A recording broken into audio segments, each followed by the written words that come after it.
Hi, my name is Kathleen Mulcahy, and I did my assessment on St. Luke's Cataract and Laser Institute in Tarpon Springs. I went and I looked at the different LEED accreditations that it is required of a building that's already pre-built, and the three topics that I want to go ahead and touch on were St. Luke's water usage, the indoor environmental quality, and then also the energy usage that they go through every day. So, for starters, let's go ahead and talk about St. Luke's. It was built in 1986, and there hasn't been any major renovations done to the place. The whole building has three different floors, which are the first floor is the ground floor, which is built into the hill, and you really can't see it from here, but it's just below the asphalt. And then you can come in onto the first floor, and then the second floor, which is all of our clinic. There is a total of about 78,000 square feet, and there's an asphalt parking lot, which is about 15,000 square feet. And also the landscaping is just a lot of grass and some trees. There are some local flora for the bushes and stuff, but it's not anything like flowers. It's pretty a basic landscaping. So first off, I'd like to talk about their water usage. So currently there is about 20 toilets throughout the whole building, and none of them are low flow, which makes them use about 5 gallons of water per flush. And within the men's restrooms, there are urinals, there are 4 throughout the whole building, and they are still water urinals. So they use about 3 gallons of water per flush. Currently, the sinks are manual turn on and off, which means the person actually has to physically turn on the water when they're ready to use it and then turn it off when they're done. For the landscaping, it's watered just once a week with regular water. There's not many plants and just some trees and grass and a bush maybe here and there.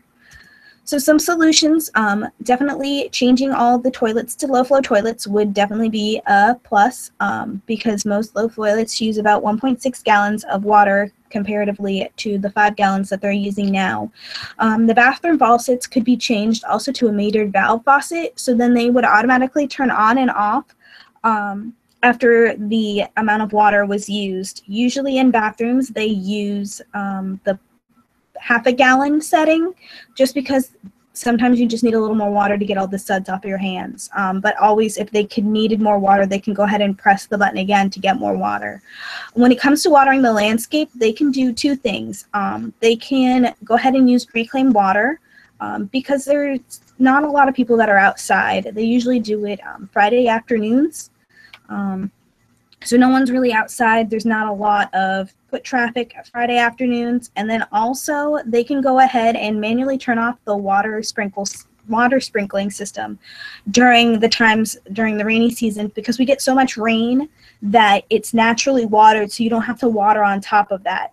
So this would affect the triple bottom line socially, because people would be excited that they are thinking about the environment. I know I would be super excited if we had low flow toilets and different sinks and faucets, because there's a lot of times where patients just leave the faucets on.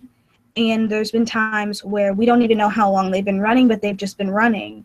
Another thing would be with the faucets, it would be easier because then you wouldn't have to touch it again to turn it off. Environmentally, obviously, would be that there's less water being used. So that would definitely help the environment totally. And financially, you'd be saving on how much water you were using.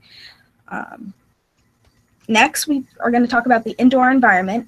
There is a noise pollution problem within the building. Considering the office is located right on US Highway 19 North, there's a lot of outside noise that travels inward. The doors kind of open and then you hear all of the rumble of Highway 19. And also employees are yelling to get their patients' attention, which also adds to the noise pollution. And then due to being an eye clinic, they're always concerned about the lighting. Currently, right now, they're using a sodium vapor light because of the yellow tint, and it's a little easier on the eyes when they are dilated. They're not the best and efficient lighting that they could use, but it's a softer yellow tint, so it's good on the dilated eyes. Some solutions, They can go ahead and change to an incandescent yellow, which they are more energy efficient, and it is still easy on the eyes because it's a yellow tint instead of a blue tint. They can also perform weekly checks on the lights to see if they are flickering, and if they are flickering, they can go ahead and adjust it so they're not flickering, or they can just go ahead and change the bulb. The noise pollution could be handled by telling the employees that they actually have to go and get the patients instead of yelling for them. This will also create a more personable experience for the patient because it seems like they took the time to come and find you instead of just yelling their name. And then also they could change the entrance for the office, so it's a double door.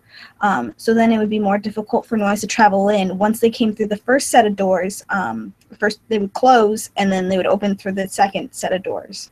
For the triple bottom line, switching to the lighting the different lighting would definitely save you on money. At first, it might be a little more expensive for the light bulbs, but they will last longer, and they are a softer yellow than the sodium vapor. So then, and then with the noise pollution, they would definitely save money with the air conditioning going out, because then only a little bit of air is getting out before the next doors open. For the environmental thing, incandescent yellow lights last longer than regular sodium vapor lights. So then when they are disposed of, they don't hurt the environment as much. Also with the noise pollution, if it stays outside, then it really doesn't affect inside. And then socially, it makes the patients feel more welcomed. You want a happy patient when you're seeing them, especially if they're going to be waiting a long time. Next, we have energy. There are a lot of equipment that stays on or plugged in for 24 hours. This increases the amount of energy that is consumed passively. And then the lighting in the building is trusted to an employee that closes every night. The company just tells the closer for the night that they are responsible for turning off the lights.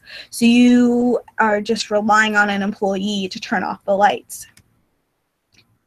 Some solutions would be to plug in the computers and printers into a power strip, would help with the energy consumption. The paid employee would just turn off the power strip at the end of the day and then shut down. Well, before that, you would just go ahead and shut off the computer and the printer, and then you would go ahead and shut down the power strip. And then they would just turn back everything on in the morning. This would definitely cut down on the energy consumption. And also with the lighting, you can have it set to a timer that at a certain time it would just turn off every night. Then you wouldn't be relying on the employee, and if they forgot, then it wouldn't be that much of a problem. Financially, going and changing to energy solutions definitely would lower your price of your energy bill. And then environmentally, it would reduce your carbon footprint drastically. Then also socially, it would help your employees feel better, because when they go home, if they're the person that's supposed to turn off the lights, then they might be just thinking all night, did I turn them off? Did I turn them off? Also, when you are saving on money from energy, you can go ahead and pass on those savings to the employee. So I think all of those would be the best ones, but definitely the main ones would be to change the low flow toilets and urinals, switch to a meter valve faucet, and put the lights on the timer at the end of the day. So in conclusion, changing all of these would make the bottom line of St. Luke's increasingly better. And we would definitely be helping the environment if they just made these few changes. Thank you.